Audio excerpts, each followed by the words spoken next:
Hi everyone, welcome to the Good Life podcast. This is our very first episode, and I'm so glad to be here. And we have a very exciting topic today, so let's get into it. Today we'll be talking about friendships and the journey towards becoming a better friend. And it's a topic that, as much as it's heartwarming, it is also a little bit gut wrenching for me. And before you even ask why, it's because I wasn't really a good friend. I wasn't always a best friend. I fell short of a lot of people's expectations for me. I used to choose my friends for the very wrong reasons. I used to choose my friends based on their physicals, if they matched my aesthetics, if they spoke the way I wanted to speak, and just wrong reasons in general. And because I thought that was normal, because I thought that that's how everyone kind of picks their friend, I focused more on my outward look instead of actually focusing on myself within. I will give you an example of how bad of a friend I used to be.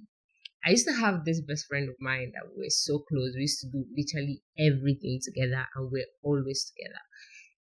Eventually, we had a pretty messy fallout. It was a big thing, and if you ask me what it was about boys, which I genuinely do regret now. I mean, I can sit here and tell you, yeah, that was so childish. We never should have fought over boys. But at the time, I just wanted to hurt her as much as I was hurt by the situation. And I was selfish in that moment. And that is how that friendship went off. That's how that friendship kind of um, went to pieces and we never spoke again. It wasn't until recently that the Holy Spirit kind of laid it in my heart to reach out to her and try to make amends. I mean, we came to somewhat of a resolution, but yeah, that friendship will never go back to the way it was. And all that could have been salvaged if I knew how to handle my friendships better at the time. But we live and we learn, and along the line, sometimes we discover that it's not them; they are not the problem, but we are the problem. Learn to focus on how you treat people first. I mean, even the Bible tells us to look into our own eyes and remove the logs into our own eyes before we remove the speck in another person's eye. And there are no truer words than that. Look within and see if you are actually the problem. Especially in a time like this. I mean, in 2024, everybody wants to cut somebody off. Everybody wants to just, be savage and be like, yeah, she spoke to me in a manner that I don't like. I'm cutting them off. She did this. I'm cutting them off. And as well, that might give you like a temporary sense of peace at the time because they're like, yeah, I don't longer have to deal with that. But in the long run, actually extending grace can actually feel better, to be honest. I personally used to be the queen of that game when it's like, I would never let you land before I block you. I'm like, yeah, I can't deal with this. I'm blocking you. I'm moving on. But eventually, I've started to realize that if I want to be given grace or if I want to be shown grace, I should be able to do that to people as well and not just be so quick to cut friendship off. Put in the work, see if that friendship is actually salvageable. And most times it is. If when once you let go of your pride and your stubbornness, it is actually redeemable. Don't worry. And this actually brings me to like a personal story of mine. I have this stylist of mine that has been making my hair every month for like 2 years now.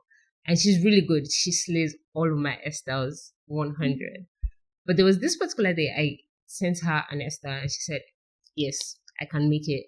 No problem. Come in.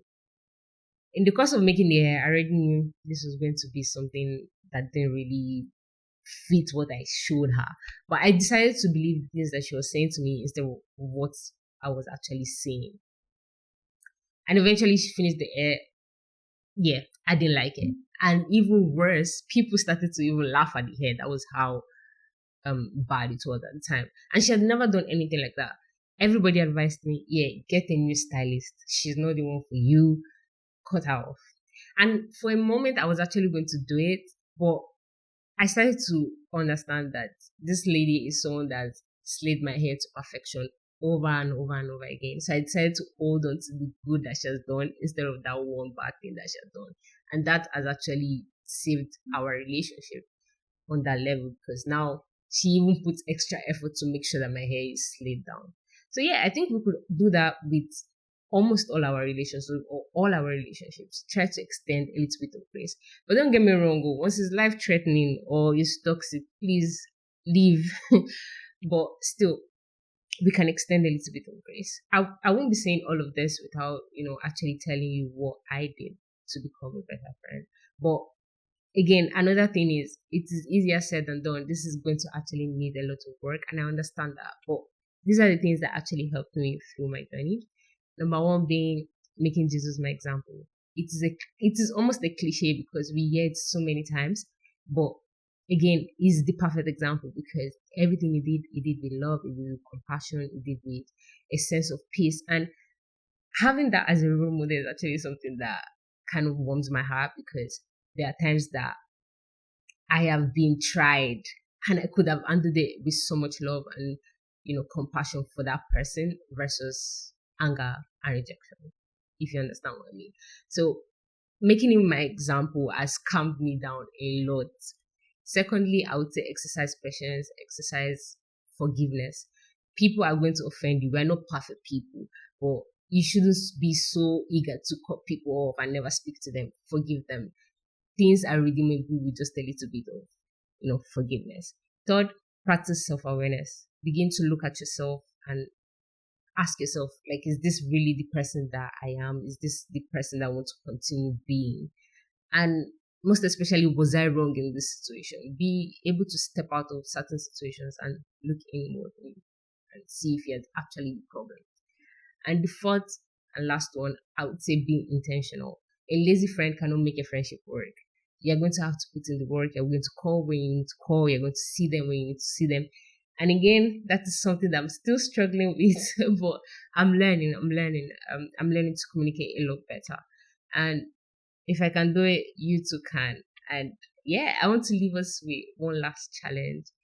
I want you to actually be the friend that you would want to have. As a matter of fact, list out the qualities you want in a best friend and start to live your life according to those qualities. That is something that I have done.